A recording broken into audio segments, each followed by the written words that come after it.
bFRIENDS as a collection is more than an experiment. It does offer the reality of the future of production, where we can channel creativity through sustainable methods of production which are flexible, adaptive and smart.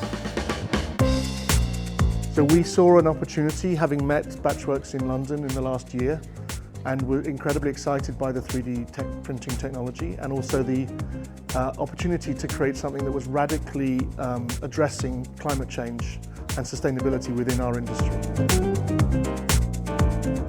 The interesting thing about the cornstarch, the PLA that we're using in this, is that this first generation of products are already a second generation of material use. Das Thema Nachhaltigkeit ist etwas, was wir in unsere Produktentwicklung immer wieder einfließen lassen und was für uns Auftrag und Passion gleichzeitig ist. Und deswegen haben wir uns für diesen weiteren Schritt in Richtung Nachhaltigkeit entschieden, im 3D-Druckverfahren diese Accessories zu entwickeln.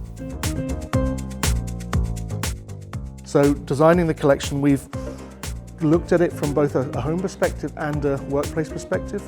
And we've really just been trying to identify simple needs and simple solutions that make our life, our work life better.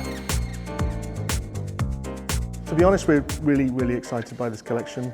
It's a completely new departure both for Bene, also for PearsonLloyd, using great new technology and new creative partners, and we're thrilled by the outcome.